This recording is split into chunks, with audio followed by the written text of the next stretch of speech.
नमस्कार, मैं हूं पिस्टू पाठी और अब आप देखना शुरू कर चुके हैं हमारा विशेष कार्यक्रम सितारे हमारे। आप सभी दर्शकों का इस कार्यक्रम में स्वागत है। दोस्तों, आज हम बात करेंगे आज के पंचांगी व्रत त्योहार की, साथ ही हम आपको आपका राशिफल भी बताएंगे। और आज हम चर्चा करेंगे कि कार्तिक पूर्णिमा पर स्नान और दीपदान का क्या महत्व है। इसके अलावा आपके फोन कॉल्स होंगे, आप सीधे फोन करके अपने प्रश्न पूछ सकते हैं। हमारा फोन नंबर है 07714000877। आपसे आधे घंटे तक लगातार ये फोन लाइन खुली रहेगी और हमें आपके फोन का इंतजार रहेगा। तो चलिए कार्यक्रम की शुरुआत करते हैं और जानते हैं कल का पंचांग। जी, कल शुभ संवत 2080 शक 1945 सूर्य दक्षिणायन का मार्गशीर्ष महीने के कृष्ण पक्ष की प्रतिपदा तिथि और दिन मंगलवार। प्रतिपदा दोपहर को 2:06 तक होगी। रोहिणी नक्षत्र दोपहर 1:32 तक। आज कल चंद्रमा मिथुन राशि में होंगे। राहु काल होगा 2:35 से 3:57 तक। तो दोस्तों, ये तो था पंचांग और अब बात करते हैं स्टोरी की। जैसे कि हमने सुना है कि जीवन में अलग अलग समय के अलग अलग महत्व होते हैं। तो हमने चर्चा की थी कि हम पूर्णिमा में क्या करें। तो आज हमें पूर्णिमा में क्या करना चाहिए। पूर्णिमा में हमें स्नान करना चाहिए, नदी का स्नान करना चाहिए, दान करना चाहिए, सत्यनारायण की कथा करनी चाहिए, देव पूजन करना चाहिए, यथाशक्ति भगवान के नाम का संकीर्तन करना चाहिए और साथ में हमें याचकों को भोजन कराना चाहिए। पूर्णिमा में ये करने वाले कृत्य हैं जिसमें नदी का स्नान बड़ा महत्वपूर्ण होता है। अब इसके बाद हम बात करते हैं कि रिश्तों के बारे में क्या करना चाहिए। मुझे ऐसा लगता है कि रिश्तों के लिए भी हम देखते हैं कि अलग अलग तरह के रिश्ते हैं जो आपको अलग अलग तरह के लाभ हानि देते हैं। बहरहाल, किन रिश्तों से आपको लाभ और किन रिश्तों से आपको हानि होगी, ये कहना तभी सार्थक होगा जब आपको आपकी जन्म कुंडली के बारे में पता हो। जैसे यदि आपका सप्तमी, छठे, 8वें, 12वें बढ़ जाए तो हम मान लेते हैं कि आपके मैरिटल रिलेशन खराब होंगे, दोस्तों के साथ संबंध खराब होंगे। 10वीं से अगर छठे, 8वें, 12वें बढ़ जाए तो आपके बॉसेस के साथ रिलेशन या बड़ों के साथ रिलेशन अच्छे होंगे। तो कुल मिलाकर के इन रिश्तों में जब कोई परेशानी हो तो आप उन ग्रहों की शांति कराएं तो फायदा होगा। और अब बात करते हैं समय की। आपने बहुत सुना होगा कि हमारे पास तो समय ही नहीं बचता अपने काम को करने के लिए। बहुत सारे लोग अपने काम की प्राथमिकता ही नहीं तय कर पाते। यदि आप भी अपने कार्य को बोझ समझ करके या कार्य को ठीक तरीके से संचालन नहीं होने के कारण परेशान रहते हैं और या काम करते रहने के बाद भी आपको लाभ या प्रोत्साहन नहीं मिलता है, इसके बदले तनाव या कार्य ना करने का ताना सुनना पड़े, तो सबसे पहले अपने अंतःकरण में आत्मावलोकन करें। और इसके लिए हमें देखना चाहिए कि क्या हमारी जन्म कुंडली में ऐसा कोई ग्रह है जिसके चलते हम चाह कर भी लाभ नहीं प्राप्त कर पाते, चाह कर भी हमें सामाजिक प्रतिष्ठा नहीं मिलती, हमें कार्य क्षेत्र पर सब प्रतिष्ठा नहीं मिलती। इसके लिए हमें सूर्य को देखना चाहिए। लिखा है कि चंद्रमा मनसो जाता है, चक्षु सूर्य हो जाए, सोत्रा द्वैष प्राणश्य मुखादिक निर्जायत। सूर्य के बेहतर होने से आपको सामाजिक प्रतिष्ठा मिलती है, मगर सूर्य अगर अपने जन्म स्थान में आपकी जन्म कुंडली में छठे, 8वें, 12वें बढ़ जाए, राहु जैसे पापक ग्रहों से आक्रांत हो जाए, तो निश्चित तौर पर जानिए कि कहीं ऐसा होता है कि आपको हमेशा अपयश या अपमान मिलता है, या आप अपमान मिलने के बाद भी आप उसका प्रतिकार नहीं कर पाते, या आपके अस्तित्व को दूसरे स्वीकार नहीं कर पाते, या आपके अंदर में एक प्रभाव मंडल नहीं है जिसके चलते आपको ये परेशानी होती है। मतलब कुल मिलाकर के आपके ऑरा की कमी होने के कारण आपके काम की क्रेडिट किसी और को मिल जाता है, आपकी कमियां आपको दिखाई पड़ती है मगर आपके लाभ कोई और ले लेता है। ऐसी स्थिति में अभी आपको क्या करना चाहिए? तो इसकी दो वजह हो सकती है, या तो आप काम करते हैं या नहीं करते हैं। काम करते हैं और दूसरा क्रेडिट ले लेता है तो भी परेशानी, और यदि काम नहीं करते हैं तो और आपको क्रेडिट नहीं मिलता तो भी परेशानी। तो हम इस कार्यक्रम के दौरान आपको लगातार बता रहे रहेंगे कि यदि ये दोनों ही अवस्था हो तो आपको क्या करना चाहिए। अभी हमारे साथ कॉलर हैं, इंद्र सिंह है। इंद्र जी, आपका बहुत बहुत स्वागत है। बताइए क्या जानना चाहते हैं। नमस्कार पंडित जी, मेरा नाम इंद्र सिंह नहीं भूपेंद्र सिंह है। चलिए भूपेंद्र जी, आप बताइए। क्षमा करेंगे, आपसे आपका नाम गलत कह दिया, बताएं जी। वो मैम ने ध्यान से सुना नहीं। पंडित जी, मैं उपेंद्र सिंह मनेन्द्रगढ़ छत्तीसगढ़ से। हाँ। और मेरा जन्म समय है, दिन है 7 मई गुरुवार 1981। 1981। और जन्म समय? जन्म समय शाम को 6 बजे। शाम को 6 बजे जी। जन्म स्थान? जन्म स्थान मनेन्द्रगढ़ ही है। जी, बताइए क्या जानना चाहते हैं। जी, मैं इस समय काफी आर्थिक रूप से परेशानी में चल रहा हूँ। काम क्या करते हैं प्रभु आप? जी, मैं दुकान किया था, लेकिन अभी दुकानदारी भी बंद हो गई है और इस समय मैं कुछ भी नहीं कर पा रहा हूँ, कुछ काम धंधा सूझ नहीं रहा और फाइनेंशियल बहुत दिक्कत में हूँ। ड्रिंकिंग हैबिट कैसी है, ड्रिंक करते हैं आप? जी, मैं करता था, लेकिन इस समय कुछ भी नहीं, सब कुछ छोड़ दिया हूँ। और शादी हो गई आपकी? जी जी, मेरे आपने जीवन में क्या क्या काम किया है? मैंने 4-5 साल नौकरी भी की है, प्राइवेट नौकरी की है और खुद ऐसे नेटवर्क मार्केटिंग और दुकानदारी, इस तरह के काम बहुत सारे मैंने किए हैं। चलिए ये देखते हैं परेशानी है उसकी वजह क्या है और कैसे हम इससे बाहर आ सकते हैं। आपका जन्म लग्न तुला है और आपकी राशि मिथुन है। मैंने अपने एक आर्टिकल में लिखा कि बने मनुष्याणाम कारणम बंध मोक्षयो। किसी भी जातक की जन्म कुंडली में देखना तो ग्रह चाहे कितने भी दूषित हों, यदि उसका मनोबल अच्छा है और पुरुषार्थ अच्छा है तो निश्चित तौर पर जानिए कि उसे राजा बनने से कोई नहीं रोक सकता। इसका मतलब यदि कोई व्यक्ति राजा नहीं है उसकी दो वजह हो सकती है।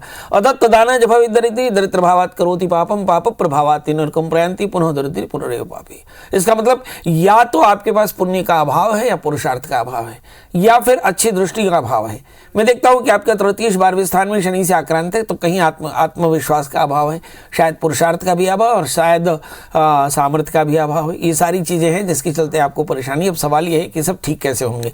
तो बृहस्पति तृतीय होकर के 12वें स्थान में बैठे हैं, इसलिए नियमित रूप से बृहस्पति की पूजा करें और हो सके तो एक 4 कैरेट का पन्ना, 4 कैरेट का उपल धारण करें, हरि मूंग का दान करें, 1 वर्ष तक लक्ष्मी नारायण की सेवा करें, वटवृक्ष की सेवा करें। आप देखेंगे 1 वर्ष के भीतर आपका व्यापार ठीक से हो जाएगा और फिर से आप बहुत बढ़िया हो जाएंगे। याद रखिए, लगातार मेहनत करना, अच्छी विजन रखना और थोड़ा थोड़ा दान करते रहना, ये आपके लिए बहुत जरूरी है। तो हरि मूंग का दान करेंगे, जितना दान करेंगे उतना आपको फायदा होगा। चलिए हमारे साथ अगली कॉलर खुशबू जी हैं। खुशबू जी, आपका बहुत बहुत स्वागत। बताइए क्या जानना चाहती हैं? पंडित जी, मैं अपने बच्चे के बारे में जानना चाहती हूँ। मेरा बच्चा जो है वो अभी 9 साल का है। डेट ऑफ बर्थ बता दें जी। जन्म तारीख बच्चे की। बच्चा उसका 23 फरवरी 2014 है उसका जन्म। 23 फरवरी क्या बोला आपने? 2014। और जन्म समय? जन्म समय 2:14। ये दोपहर का है? जी, दोपहर का, रविवार का दिन था। जन्म स्थान? जन्म स्थान रायपुर है। रायपुर। क्या जानना चाहते हैं खुशबू जी? वो ना पंडित जी, वो ना पढ़ाई में उतना मतलब ध्यान नहीं देता है। उसका ध्यान मतलब अभी से व्यापार की तरफ है। मतलब हमारा किराना दुकान है, तो उसका ध्यान ना पढ़ाई में बिल्कुल भी नहीं लगता। पढ़ाई में बहुत कमजोर है। आपके घर में कितने लोग हैं अभी? मेरे घर में सास है और दादा ससुर है, देवर देवरानी है, छोटी गुड़िया है उनकी। क्या है सभी एक साथ रहते हैं? जी, हम लोग सब एक साथ रहते हैं। चलिए यही देखते हैं। इस बच्चे के अंदर में बड़प्पन आ गया है। इसका मतलब ये है कि इसके पेरेंट्स अपने सारे निर्णय अपने बच्चों के सामने लेते हैं। शायद इसीलिए बच्चे के अंदर में प्रौढ़ता आ गई है और शायद यही कारण है कि वो पढ़ाई से दूर भाग रहा है। और जिसे आप बोलते हैं व्यापार करना चाहता है, असल में ये पढ़ाई से भाग रहा है। वरना 9 साल के बच्चे में क्या इंटरेस्ट आ सकता है? ये एक तरह का एक्सक्यूज़ है जिसमें वो बच्चा नहीं पढ़ने के लिए एक्सक्यूज़ देता है कि वो व्यापार करना चाहता है, परंतु ये भयंकर है और इस भयंकरता के लिए आपकी जो पेरेंटिंग है वो सबसे बड़ी जिम्मेदार है इस बच्चे के लिए। बच्चा तो ठीक है, मगर पेरेंट्स को नहीं पता है कि उन्हें बच्चों के सामने क्या नहीं बात करना चाहिए। बच्चे अगर ये तय करने लगे कि घर में बाइक कौन सी रहेगी, घर का कलर कौन सा रहेगा, बेडरूम में लाइट नहीं है, बाथरूम खराब है, अगर इस तरह के निर्णय, या किराना सामान कौन लाएगा, तो जाने रहिए बच्चों का बचपना खत्म और इसके बाद आप बच्चों को कभी कंट्रोल नहीं कर पाएंगे। इसलिए कोशिश करें बच्चों को पैसे के ट्रांजैक्शन से बाहर रखें, निर्णय से बाहर रखें। कोशिश करें कि बच्चों में बचपना बनाए रखें, तभी वो पढ़ाई करेंगे। इस बच्चे में कोई दोष नहीं, इस बच्चे का जन्मलग्न मिथुन है और इसकी राशि वृश्चिक है।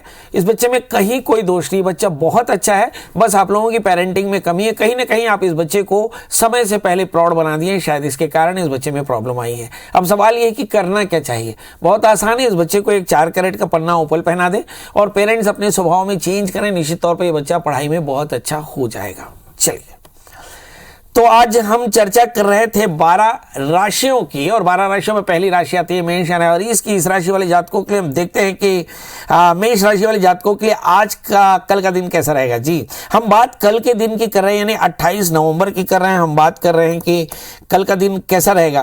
तो हम देखते हैं मेष राशि वाले जातकों के लिए लग्न में बृहस्पति है, निश्चित तौर पर यह दिन बड़ा क्रिएटिव सा रहने वाला है। यहाँ बुरी चीज क्या होगी, 8वें स्थान में मंगल, विवादों की संभावनाएं और 11वें स्थान में शनि, मतलब रूटीन में थोड़ा सा एरोगेंस या बेवजह की विवादों से आपको बचना होगा। सवाल करें कि हनुमान जी का दर्शन करें और थोड़े से गुड़ का दान करें तो कल का दिन बेहतर। अब बात कर लेते हैं दोस्तों वृषभ यानी टॉरस की, जिसके 12वें स्थान में बृहस्पति है। अगर हम देखें तो इस राशि में लग्न में चंद्रमा है, स्वभाव में व्हिम्सिकल, माने बहुत जल्दी निर्णय लेने से आपको परेशानी हो जाएगी या निर्णय को बदलने से आपको काफी हानि हो सकती है, मतलब निर्णय पर बने रहें। दूसरा है बहुत इमोशनल हो सकते हैं, बॉसेस के साथ रिलेशन बढ़िया रखने होंगे, वर्क प्लेस में आपके लिए काफ़ी फायदा है, दोस्तों का काफ़ी साथ मिलने वाला है। सवाल है क्या कुछ करना चाहिए। जी, 8वें स्थान में बुध है, इस समय अपनी रूटीन में काफ़ी हैक्टिक है, तो थोड़ा सा रुक रुक कर आराम से आप काम करें तो निश्चित तौर पर कल का दिन अच्छा होगा। इसके अलावा हरी मूंग का दान करें तो फायदा होगा। अब बात कर लेते हैं दोस्तों मिथुन यानी जमिनी की इस राशि वाले जातकों के लिए देखते हैं कि 12वें स्थान में चंद्रमा है। चंद्रमा यहाँ पे द्वितीय होकर बारकेश है, मतलब कहीं मन में चिंताएं बहुत ज्यादा होंगी, हेल्थ बहुत अच्छी नहीं, मतलब शरीर में थोड़ी सी हरारत दिखाई पड़ सकती है। इस राशि वाले जातकों के लिए देखें कि 7वें स्थान में बुध है, मतलब दोस्तों का बहुत बढ़िया साथ मिलने वाला है, पर कहीं 6ठे स्थान में मंगल है, कहीं शत्रुओं की ट्रांसपेरेंसी और शत्रु पर आपको विजय भी मिल जाएगी। इस राशि वाले जातकों के लिए सलाह क्या है, बस एक छोटी सी सलाह कि भाई शनिश्चर मंत्र का जप करें, थोड़े से तिल का दान करें तो कल का दिन बेहतर। बात कर लेते हैं दोस्तों कर कहने कैंसर की। इस राशि में हम देखिए कि लग्नेश चंद्रमा 11वें स्थान में है, मतलब यहाँ भी आप काफी इमोशनल होने वाले हैं। 3रे स्थान में शुक्र, थोड़ी एंग्जाइटी हो सकती है, तनाव थोड़ा सा होगा। वर्कआउट करें, दोस्तों के साथ समय स्पेंड करें और साथ में सप्तमी से अष्टम स्थान में दोस्तों के साथ रिलेशन आपको बहुत बेहतर करने होंगे। क्या करना चाहिए, बहुत आसान, शनिश्चर मंत्र का जप करें, थोड़े से तिल का दान करें तो कल का दिन बेहतर होगा। तो दोस्तों ये तो था मेष से लेकर कर काल, अभी बाकी है सिंह से लेकर के और वृश्चिक काल। तो अब हमारे साथ अगले कॉलर हैं, हमारे साथ अब कॉलर जुड़ चुके हैं। आभा जी, आभा जी बहुत बहुत स्वागत है, बताइए क्या जानना चाहते हैं। प्रणाम पंडित जी। जी प्रणाम, डेट ऑफ बर्थ, टाइम और प्लेस बता दें। मुझे अपनी बेटी के बारे में जानना है, श्रुति मिश्रा नाम है और जन्म तारीख 16 अप्रैल 2000 सन 16 अप्रैल 2000 और रात्रि 8:40 को जन्म है, मुंगेली जन्म है। 16 अप्रैल 2040, 1 2 3 4 5 6 16 अप्रैल 2000 को जन्म है सर। 16 अप्रैल 2000 में 8:40 रात का जन्म है। जी जी। और जन्म स्थान मुंगेली। अच्छा, क्या जानना है आपको। MSc कर ली है सर, किस क्षेत्र में जाना उसके लिए ठीक रहेगा। बहुत बढ़िया, MSc कर लिया है, किस क्षेत्र में जाना चाहिए। सवाल है नौकरी कैसी रहेगी और दूसरी बात यह है कि शादी कैसी होगी। ये प्रश्न आपने नहीं किया, पर यह प्रश्न मैं अपनी तरफ से बता देता हूँ कि इस बच्ची का जन्मलग्न वृश्चिक है, राशि इसकी कन्या है। मतलब सवाल यह है कि किसी भी प्रकार की अच्छाई आप अप्रैल 2024 के बाद देखना शुरू करिए, क्योंकि तब बृहस्पति अष्टम स्थान में है, लगातार वो 9वें स्थान में जाएंगे, तभी इनके कोई लाभ की स्थिति बन सकती है। अब सवाल यह है इन्हें आगे चल करके एजुकेशन में जाना चाहिए, और उससे बड़ा सवाल यह है कि क्या एजुकेशन में जाने के लिए इन्हें कोई और पढ़ाई करनी चाहिए। निश्चित तौर पर इन्हें बीएड या फिर सेट का एग्जाम पास कर लेना चाहिए, जिससे इन्हें बहुत जल्दी एजुकेशन में जाने का मौका मिलेगा। इन्हें एक 8 कैरेट के टैलेंट होगा, 4 कैरेट का पुखराज पहनने को बोले, सोमवार का व्रत करें, भगवान शिव का पूजन करें तो सारी परेशानियां दूर होंगी। जी, संतोष जी जुड़ चुके हैं। संतोष जी आपका बहुत बहुत स्वागत है, बताइए क्या जानना चाहते हैं। सर प्रणाम सर, मैं 9/8/1971 को डेट ऑफ बर्थ है सर। आराम से डेट ऑफ बर्थ बताएं। 9/8/1971 है सर। बहुत सुंदर। और जन्म समय बता दें। जी सर, समय 1:30 से 2 बजे के आसपास का है सर। 1:30 से 2 बजे दोपहर का। दोपहर का जन्म है। सर जन्म स्थान? जन्म स्थान महासमुंद है सर। बहुत सुंदर। क्या करते हैं सर अभी आप? सर मैं गवर्नमेंट सर्विस में हूँ। मैं ये जानना चाहता हूँ मेरा प्रमोशन का योग है कि नहीं। आप मेरी टीचर हैं क्या? नहीं सर, मैं टीचर नहीं हूँ। मैं पुलिस में हैं? नहीं, इंजीनियर हूँ सर। आप इंजीनियर हैं और आप चाहते हैं आपका प्रमोशन हो जाए। देखिए आपका जन्म लग्न वृश्चिक है, आपकी जो राशि है वो कुंभ। 8 कैरेट का टैलेंट होगा, 4 कैरेट का पुखराज पहने। भाग्य स्थान में भाग्य शनि जो है राहु से आक्रांत है, इसलिए थोड़े से प्रमोशन में दूसरी चीज़ों में आपको थोड़ी सी परेशानी आती है। इस समय जो दशाएं चल रही हैं, मुझे ऐसा लगता है कि शुक्र की महादशा है। अप्रैल 2025 तक आप काफ़ी ज़्यादा तनाव में रहने वाले हैं। शायद कोई घर बना रहे हैं, कोई बड़ा इन्वेस्टमेंट कर रहे हैं, रेगुलर इनकम से भी थोड़े से परेशान रहेंगे और प्रमोशन को लेकर के भी प्रॉब्लम रहेंगे। मतलब जो कुछ भी होने वाला है सन 2025 तक रुक सकता है। शुक्र की शांति कराएं और जैसे मैंने कहा कि पुखराज और मूंगा धारण करें तो कल्याण होगा। चलिए तो अब बात कर लेते हैं सिंह यानी लियो की। इस राशि वाले जातकों के लिए देखते हैं कि समय ग्रहों की स्थितियां कैसी रहेंगी। इस राशि वाले जातकों के लिए हम देखते हैं कि जो लग्नेश सूर्य है वो इस समय जिस राशि पर बैठे हैं वहां पर ऐसा लगता है कि भूमि वाहन मकान के योग प्रदान करने वाले भाग्य स्थान में पड़े हुए। राहु जो बताते हैं कि उलझने हो सकती है, बेवजह की बातों से मन परेशान हो सकता है, मगर दोस्तों का साथ मिलेगा। करना क्या चाहिए? राहु के मंत्रों के साथ दिन की शुरुआत करें तो कल का दिन बेहतर। अब बात कर लेते हैं दोस्तों कन्या यानी वर्गों की, जिसके लग्न में शुक्र है। थोड़ी एंजाइटी, थोड़ा सा आलस्य, थोड़ा सा कंफ्यूजन या फिर थोड़ा सा डिलीमा, इनको लेकर के दिन की शुरुआत होने वाली कल। तो इसके लिए बहुत अच्छा है कि आप अपने गॉड मेंटर से बात करते रहें। और इस समय तीसरे स्थान में मंगल, वाणी पर एकदम संयम रखें। छठे स्थान में शनि है। ऋण रोग व्याधि शत्रुता बढ़ती नजर आ रही है। मुझे ऐसा लगता है कि आपको लगातार प्रयास करने की जरूरत है और ऋण पर कंट्रोल करना होगा। क्या करें? सूक्ष्म जीवों को आहार दें, भगवती महामाया के दर्शन करें, नवार्ण मंत्र का जप करें और काले तिल का दान करें तो कल का दिन आपके लिए बेहतर। बात कर लेते हैं दोस्तों तुला यानी लिब्रा की इस राशि वाले जातकों के लिए देखते हैं लग्न में केतु। वाहन चलाते समय एकदम सावधान रहना चाहिए। जहां तक सवाल पांचवें स्थान में शनि, संतान को लेकर कुछ अच्छी खबरें या फिर आपके निजी काम में आपको काफी बड़ा लाभ हो सकता है। मगर याद रखिए बॉसेस की नाराजगी आपको झेलनी पड़ सकती। करना क्या चाहिए? आपको चाहिए कि चंद्रमा के मंत्रों के जप के साथ दिन की शुरुआत करें, थोड़ी सी चीनी का दान करें तो कल का दिन बेहतर। बात कर लेते हैं दोस्तों वृश्चिक यानी स्कॉर्पियो की, जिसके लग्न में मंगल और सूर्य बैठे हैं। बेहद आक्रामक है और इस समय आपकी एनर्जी लेवल बहुत शानदार, अच्छी सामाजिक प्रतिष्ठा, अच्छी एनर्जी के साथ में बहुत अच्छा काम। मगर कुल मिलाकर वाहन चलाते समय सावधान रहें क्योंकि दो बड़ी परेशानियां दिखाई पड़ती। छठे स्थान के राहु, 12वें स्थान के केतु और लग्न में मंगल आपके एनर्जी को सही तरह से चैनलाइज करने का और उसको अच्छे से गवर्न करने का संकेत देते हैं। हनुमान जी का दर्शन करें, हनुमान चालीसा का पाठ करें, गाय को थोड़ा सा गुड़ खिलाकर दिन की शुरुआत करेंगे तो दिन होगा बेहतर। तो दोस्तों ये तो था मेष से लेकर वृश्चिक काल, अभी बाकी है धनु से लेकर मीन का हाल। अभी हम एक कॉलर लेते हैं। अम्बिकेश्वर जी बहुत बहुत स्वागत है, बताइए क्या जानना चाहते हैं?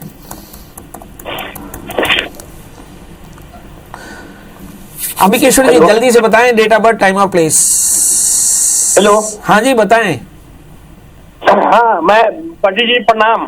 जी प्रणाम, बताएं जन्म तारीख, जन्म समय, जन्म स्थान। मैं अंबिकेश जायसवाल सूरजपुर छत्तीसगढ़ से बोल रहा हूँ महाराज। प्रभु प्रणाम। जय श्री राम, जय श्री राम।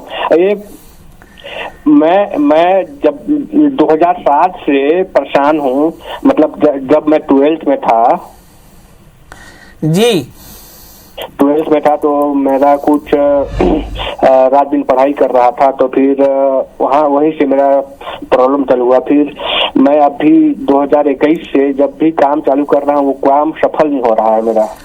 चलिए आइए देखते हैं अम्बिकेश जी, आपका प्रश्न लग्न में है और इस पे लग्न में राहु गुरु के साथ में बैठे हैं। शनि की पूर्ण दृष्टि राहु पर पड़ती है, शनि से आक्रांत बृहस्पति और गुरु राहु से आक्रांत है। इसी स्थिति में मुझे ऐसा लगता है कि पितृदोष है, पितृदोषों के कारण लगातार आपको मानसिक, शारीरिक और आर्थिक क्षेत्र में असफलताएं और परेशानियां बढ़ रही हैं। क्या करना चाहिए? अज्ञात पितरों का श्राद्ध श्रवण नक्षत्र में किसी विद्वान आचार्य के निर्देश में करें। 8 कैरेट के टैलेंट मूंगा, 4 कैरेट का पुखराज धारण करें तो फायदा होगा। हमारे साथ अगले कॉलर प्रवीण जी है। प्रवीण जी आपका बहुत बहुत स्वागत, बताइए क्या जानना चाहते हैं? जी सर, मेरी डेट ऑफ बर्थ है 22/23 जुलाई 1972। बहुत सुंदर, बहुत सुंदर। 22/23 जुलाई 1972 और समय 3:30 बजे, 22 की रात में 23 की सुबह 3:30 बजे AM। जन्म स्थान मुजफ्फरनगर यूपी। प्रभु जानना क्या है? तो गुरुजी कृपा करवा दो, बस अपना बच्चे काबिल हो जावे यार, धन आ जावे, स्वास्थ्य सही रहे, बस इतनी कृपा करवा दो। 1971 का जन्म है।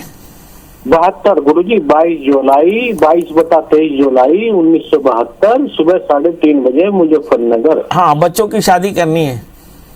नहीं, पहले तो मतलब धन आ जावे गुरुजी, धन आवेगा जब तो होगी शादी। तो धन आवे तो शादी होगी? वो तो है गुरुजी, प्रश्न तो यही है कि अपना बच्चे काबिल हो जावे, धन आ जावे। अभी तो पढ़ाई का खर्चा ना गुरुजी। ठीक है, मुझे ऐसा लगता है कि आने वाला 1 साल आपके लिए बहुत तनाव भरा है, क्योंकि शुक्र की लग्नेश आपका मिथुन, जन्म लग्न मिथुन है और आपकी जो राशि है वो वृश्चिक है। आपके द्वादशे शुक्र की दशाएं चल रही, तो दिसंबर 2024 तक लगातार खर्च थोड़ा सा ज्यादा, कमाई में थोड़ी सी तकलीफ रहेगी, इसी तरह से नींद की थोड़ी सी परेशानी। सवाल ये है इसके लिए क्या करना चाहिए? 2 काम करें। एक 4 कैरेट का पन्ना, 4 कैरेट का ओपल धारण करें और नियमित रूप से कनकधारा स्तोत्र का पाठ करें, महालक्ष्मी का पूजन करें। आप देखेंगे आपके घर में लक्ष्मी की खूब सफलता मिलेगी। और साथ में 1 मुट्ठी शक्कर और 1 मुट्ठी चीनी किसी पीपल के पेड़ के नीचे जरूर रख दीजिए, इससे आपकी सारी परेशानियां दूर हो जाएंगी। चलिए अब बात कर लेते हैं धनु यानी इस एक्सपीरियंस की इस राशि वाले जातकों के लिए। देखते हैं कि इस समय ग्रहों की स्थितियां कैसी हैं। देखिए, जहां तक मुझे ऐसा लगता है कि लग्नेश बृहस्पति अगर मेष राशि में बैठे हों तो निश्चित तौर पर जानिए कि इस समय जो परिस्थितियां हैं वो आपके लिए काफी ज्यादा बेहतर होंगी, क्योंकि बृहस्पति इस समय तीसरे स्थान में है तो अच्छी सोच होगी। मगर कहीं राहु के दूसरे स्थान में होने के कारण, राहु के चौथे स्थान में होने के कारण थोड़ी सी परेशानियां जरूर हो सकती हैं। इस राशि वाले जातकों के लिए देखते हैं कि बृहस्पति पंचम स्थान में, संतान को लेकर कुछ अच्छी खबरें, भूमि वाहन मकान के योग बन सकते हैं, मगर परिवार में बुजुर्गों की सेहत को लेकर थोड़ी परेशानी हो सकती है। लग्न में बुध है, बहुत सेंसिबल है, अच्छे दोस्तों के साथ में बहुत अच्छा काम करें। क्या करें जिससे परेशानियां कम हो? भगवान शिव का दर्शन करें, ओम नमः शिवाय इस मंत्र का जप करें और थोड़े से कनेर का फूल चढ़ाकर और दिन की शुरुआत करें तो कल का दिन बेहतर। बात कर लेते हैं दोस्तों मकर यानी कैप्रिकॉर्न्स की, जिसके दूसरे स्थान में शनि है, चौथे स्थान में इस समय बृहस्पति है, चतुर्थे कलह, पारिवारिक कलह के कारण मन थोड़ा सा परेशान 11वें स्थान में बन जाए। मुझे ऐसा लगता है कि इस समय आपके आय की स्थिति बहुत शानदार रहेगी। बुध, चूंकि बुध इस समय बैठे हुए हैं षष्ठी होकर 12वें स्थान में, किसी प्रकार का लोन या किसी प्रकार की शत्रुता या किसी बड़े रोग का निदान होने वाला है। कुल मिलाकर के कल का दिन आपके लिए बहुत बढ़िया। क्या करें जिससे सब कुछ अच्छा हो? थोड़े से हरी मूंग का दान करें और गाय को एक गुड़ के साथ में रोटी खिलाएं तो कल का दिन बेहतर। बात कर लेते हैं दोस्तों कुंभ यानी एक्वेरियस के इस राशि वाले जातकों के लिए। देखते हैं कि समय लग्न में शनि है और 11वें स्थान में बुध बैठे हैं, तो निश्चित तौर पर इस राशि वाले जातकों के लिए आय की स्थिति काफी अच्छी होगी। इस समय तीसरे स्थान में बृहस्पति, आपकी क्रिएटिविटी बहुत अच्छी, चौथे स्थान में चंद्रमा, पारिवारिक कलह की संभावना यहां भी दिखाई पड़ती है। 8वें स्थान में शुक्र है, मुझे ऐसा लगता है पेट की तकलीफ हो सकती है। करना क्या चाहिए इस समय? चीनी का दान करें और भगवती महामाया के दर्शन करके घी का दिया जलाएं तो कल का दिन बेहतर। बात कर लेते हैं दोस्तों मीन यानी पाइसेंस की इस राशि वाले जातकों के लिए। देखते हैं 12वें स्थान में शनि, खर्चे थोड़े से ज्यादा, नींद की परेशानी या फिर बेवजह के हानि से मन परेशान हो सकता है। इसमें अगर हम देखें कि भाग्य स्थान में मंगल, हनुमान जी का दर्शन करना, गुड़ का दान करना आपके लिए काफी फायदेमंद रहेगा। तो दोस्तों ये तो था मेष लेकर मीन का हाल, और अब हम कंक्लूड करते हैं कि यदि आप अपने जीवन में बहुत ज्यादा परेशान हो तो फिर क्या करना चाहिए। तो आपको चाहिए कि आप भगवान के नाम का संकीर्तन करें और यथाशक्ति दान करें, अच्छे लोगों की संगत करें, ये करते रहें तो आपकी परेशानियां दूर होंगी। तो दोस्तों आज के लिए बस इतना ही। कल हम फिर मिलेंगे किसी नए विषय के साथ, तब तक मुझे दी इजाजत। नमस्कार।